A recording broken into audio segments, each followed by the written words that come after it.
Motivasi hari ini oleh Dr. Singgih Setiono MKes. Assalamualaikum warahmatullahi wabarakatuh. Pendengar radio Suara Kota Wali, ketemu kembali dengan saya Singgih Setiono. Bapak Ibu, masih dengan COVID-19 atau penyakit corona, banyak sekali pertanyaan ke saya. Ini pertanyaan yang sangat bagus. Pak, kira-kira siapa yang paling berisiko untuk tertular penyakit ini?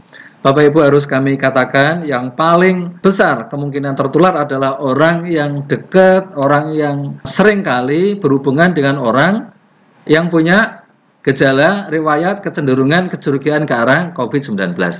Kalau kita tahu seperti ini, maka orang kesehatan yang paling potensinya besar, terutama dokter yang ada di rumah sakit atau di puskesmas, ya, makanya mereka harus mempunyai alat pelindungan diri atau APD yang cukup lengkap untuk melindungi diri.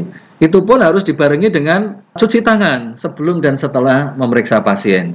Ya, itu orang yang paling berisiko tinggi. Berisiko berikutnya adalah orang yang masih pergi ke sana kemari. Itu harus dihindari, maka saran pemerintah apa? Tinggal di rumah, nggak ada tawar-menawar. Kecuali untuk dua hal, untuk kesehatan, emergensi, atau untuk makan, karena kebutuhan makan. Tapi sebaiknya mungkin beli, dibawa ke rumah, tidak harus makan di tempat terbuka karena banyak orang, sekali lagi. Nah, ini menularnya penyakit ini adalah droplet. Droplet itu melalui cairan mulut atau cairan hidung. Tetapi kalau mulut hidung itu kalau ketutup bisa melalui tangan. Kalau tangannya habis pegang mulut, habis pegang hidung, ternyata ada cairan. Dan itu nempel di stang, nempel di meja, nempel di benda-benda yang keras, itu pun bisa bertahan sampai beberapa jam. Sehingga ini juga khawatir, misalnya kita pergi ke suatu tempat, ya, maka tempat-tempat keramaian itu yang paling risiko berikutnya, ya, ke pasar modern dan sebagainya, ke mall, di tempat-tempat yang memang sering dikunjungi banyak orang itu yang potensi untuk bisa menularkan. Kita tidak tahu siapa yang pernah pegang barang itu.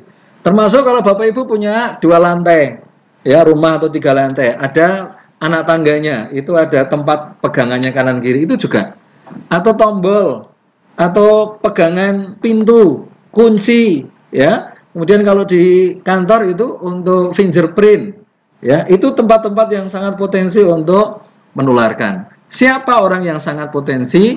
Kata kuncinya adalah orang yang selalu berhubungan dengan orang lain.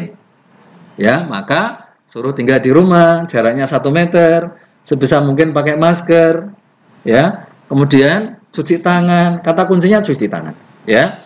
Nah, Bapak Ibu, kalau kita sudah tahu seperti ini, maka kita tidak harus panik, kita tidak harus khawatir, tidak harus cemas. Yang penting tahu cara-caranya untuk menghindari tertularnya ini. Mungkin di antara Bapak Ibu, Pak, saya masih bekerja, nggak masalah. Pak, saya harus keluar rumah. Kalau terpaksa, boleh. Tetapi ingat, ya, aturan atau protokol atau tata laksana tadi harus diikuti supaya kita insya Allah selamat. Dan yang terakhir selalu berdoa kepada Allah, itu yang utama. Sampai ketemu di lain kesempatan, moga-moga kita selamat semuanya. Assalamualaikum warahmatullahi wabarakatuh.